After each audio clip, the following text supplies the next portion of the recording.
que es también tu casa, sin censura. Yo tenía la ligera sospecha, emoción de que estabas trabajando en un capítulo más de Guerra Híbrida y precisamente nos das la sorpresa este fin de semana, porque muchas personas me preguntaban, pero ¿cómo es posible que no sepas de Daniel Marmolejo? Les digo, es que me imagino que está encerrado.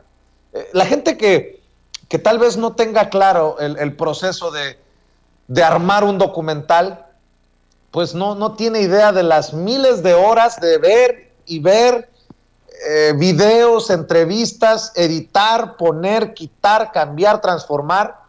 Y en ese proceso estabas, y me da mucho gusto que hoy también nos puedas hablar del 5º capítulo de Guerra Híbrida, querido Daniel, además en esta que es tu casa, te decía.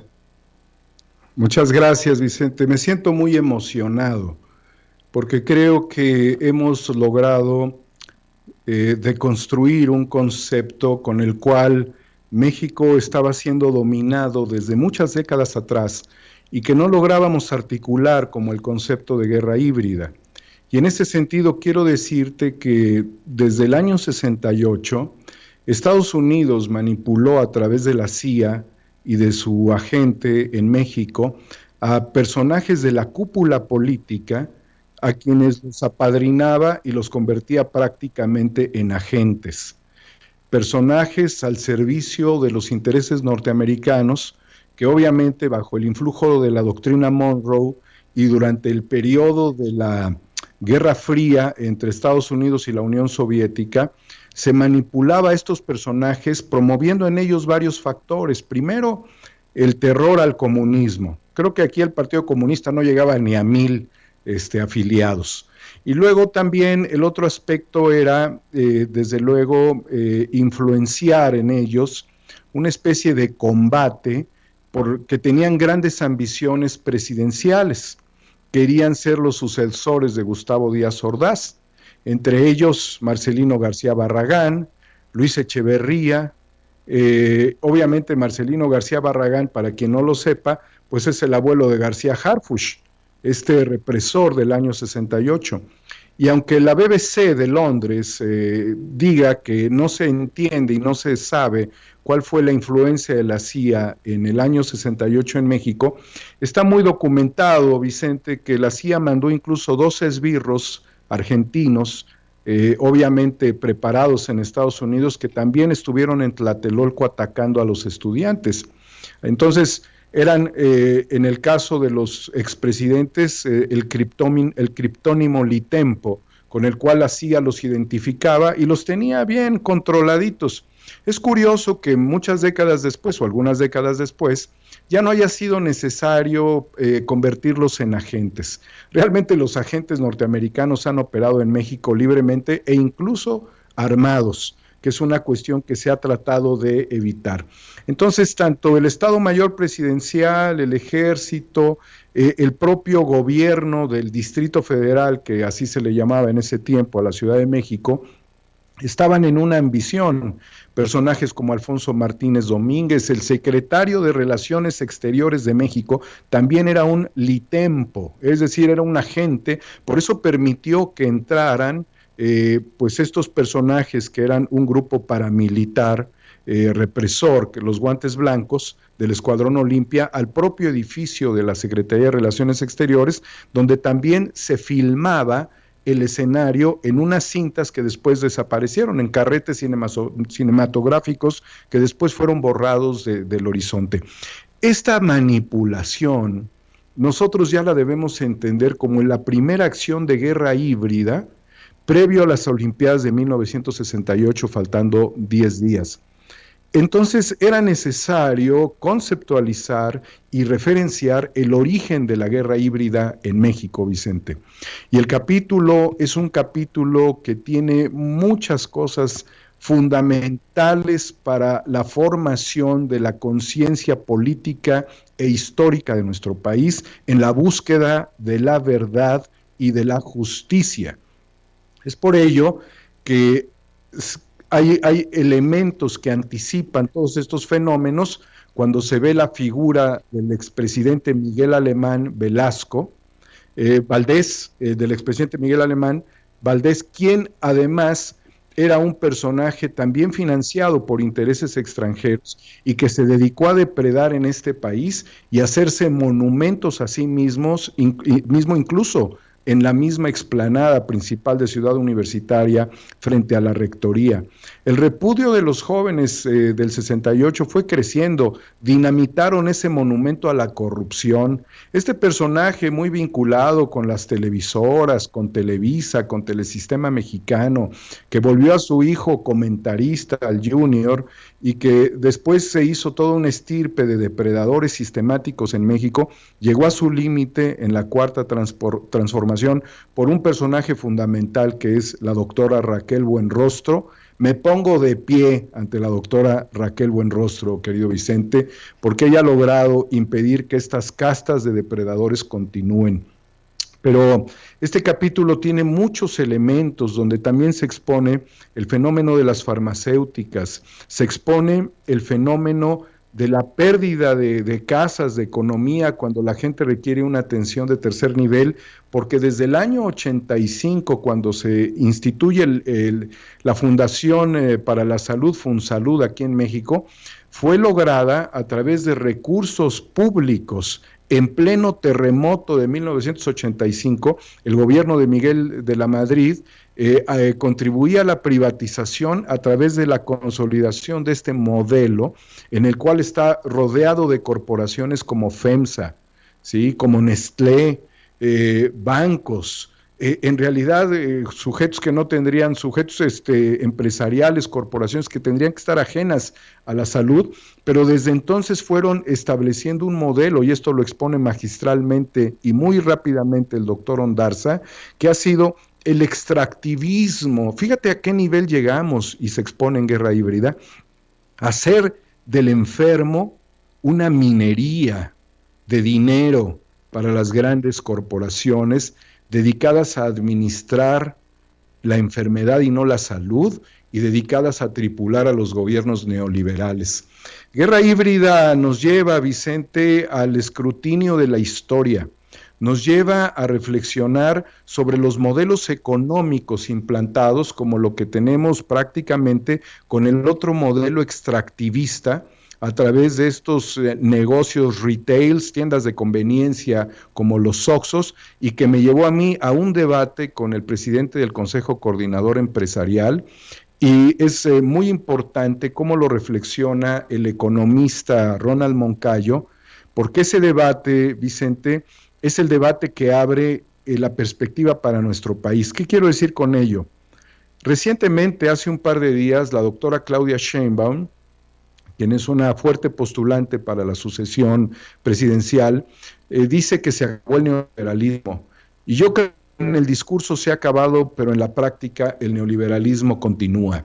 ¿Y por qué me atrevo a decir esto? Porque mientras no sustituyamos los modelos extractivistas de la economía por modelos de economía de desarrollo comunitario, cooperativo, no habremos ganado todavía la batalla al neoliberalismo. El trabajo ejemplar del presidente Andrés Manuel López Obrador de distribuir la riqueza que llega a través del gobierno a todas las personas que tienen necesidades en este país muy diversas y que han sido empobrecidas a lo largo de todo el periodo, desde Miguel Alemán, que venimos viendo toda esta devaluación y toda esta contradicción del uso del poder para intereses particulares, hasta los últimos como el de Peña Nieto. Está muy consolidado este modelo extractivista. Entonces, en el discurso se puede decir que sí, que el modelo neoliberal, porque el gobierno está haciendo prácticamente una distribución de la riqueza que se quedaba en las manos de Videgaray, de Peña Nieto, de Miguel de la Madrid, de Carlos Salinas de Gortari, de Vicente Fox, de Felipe Calderón y sus secuaces. Pero no se ha logrado, querido Vicente, el modelo sustituto de economía local y regional de prosperidad. Y ese fue mi planteamiento al presidente, en donde además le pido al presidente que ya deje las reuniones con los grandes empresarios de la oligarquía y que se abran las reuniones con los medianos empresarios, porque se lo digo enfáticamente, no contratan outsourcing, sus materias primas son regionales, su preocupación está vinculada con el consumidor local, y porque es necesario ayudar a que haya más prosperidad desarrollando una economía horizontal. Yo ya estoy cansado de ver que Ricardo Salinas Pliego quiera tomarse la fotografía con el presidente y le deba 40,000 millones de pesos al SAT. Y se están cayendo, Vicente, porque justamente ves renuncias de funcionarios del más alto nivel vinculados con empresas offshore en el mundo. ¿Sí? Pero esto ha llegado prácticamente a un momento muy importante. Se está jugando el destino del país, y esto lo reflexiona el maestro Ronald Moncayo de manera definitiva. O sea, esta segunda vuelta de tuerca de la Cuarta Transformación debe de garantizar no solamente los programas sociales, sino la concatenación de las economías, de las microeconomías, para poder desarrollar cadenas productivas de valor, pero no en las manos de Amazon, no en las manos de Zuckerberg, no en las manos de Slim, sino en las manos de Pérez, de López, de García, del pueblo de México. Entonces, este es el debate más importante que hemos dado en la mañanera. Fue el último debate que yo he podido dar, mi última participación pública, y sabemos las consecuencias de las cuales es innecesario volver a escarbar. Está claro por qué fue la última. Pero yo no me he bajado de la intención ni de la preocupación social, de la preocupación colectiva. Por eso después de eso seguimos construyendo el modelo de redes sociales. Y por eso Guerra Híbrida también apunta a otros factores muy importantes, como es la justicia. La justicia, la legalidad y la justicia, Vicente, y ahí nos topamos con un bache enorme, debido a que tuve la oportunidad de conocer y entrevistar a la pintora Nisa Wall, quien siendo sudafricana y ante un problema familiar se tuvo que enfrentar durante 16 años en México a un sistema corrupto que le impidió recuperar a su hija y tenerla entre sus brazos durante 16 años. Pero qué curiosidad que cuando jalas el hilo de un problema de tipo civil que se pudo haber resuelto si los abogados hubiesen estado del lado de la defendida, ¿sí? Y no hubiese habido ningún problema, te va desencadenando todo esto una fenomenología sumamente compleja que te lleva a Guillermo Álvarez, a Víctor Garcés Rojo, a Alfredo Álvarez Cuevas, a Carlos Cabal Peniche, a Miguel Alemán Magnani, a Interjet, a Cruz Azul. Entonces hay un desencadenamiento que también lo reflexiona el presidente de la República cuando dice que todos estos poderes autónomos, ajenos al poder político, al poder público, tenían controlados a la mayoría de los jueces, de los magistrados, de los ministros de la Corte. Y qué importante es en este capítulo llegar a la persona del doctor Santiago Nieto, quien es una de las personas más queridas y respetadas en este país.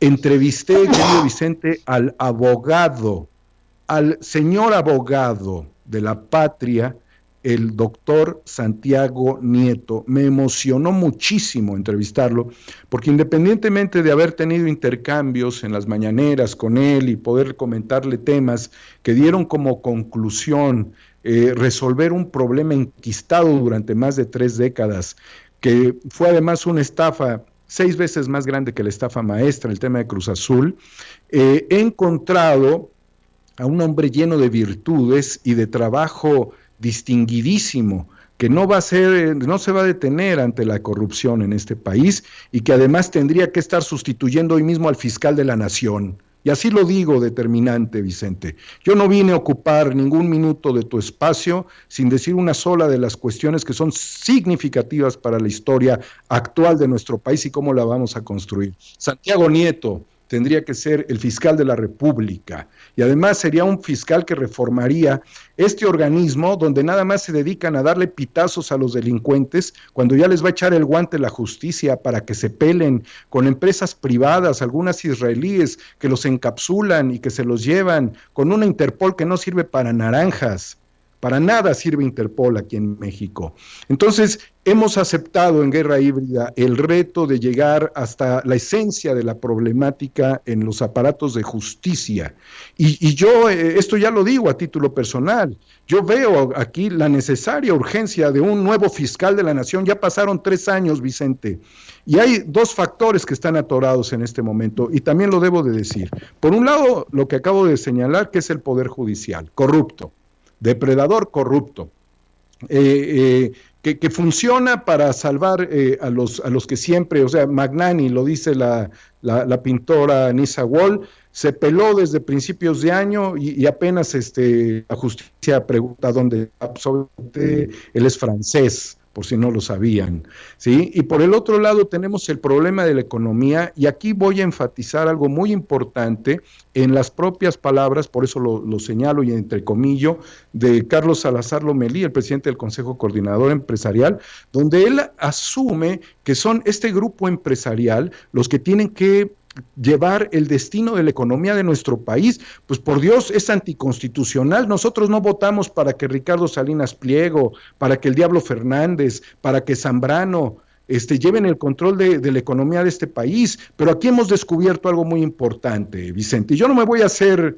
pendejo aquí, ¿sí? Ellos tienen a un personero en la Secretaría de Economía para poder hacer eso que se les salió decirlo, lo escupió sin querer en ese debate público, ¿sí? Y ese es un grave problema para el país, porque si nosotros queremos y aspiramos a una economía de desarrollo, necesitamos una gente que no responda a los intereses del Grupo de Monterrey, donde además hay que sumar, evidentemente, a Ricardo Salinas Pliego. Un fenómeno también muy bien expuesto, tanto en la historia de la familia Salinas, como de sus propios ires y devenires corruptazos terribles de lo que significan los meros de Monterrey y de lo que significa esa especie de cosa nostra regiomontana, en donde no hay escrúpulos finalmente, sino los intereses más terribles, extractivistas a nivel país, y que bueno, ahí está muy clara la forma en la que ellos han operado.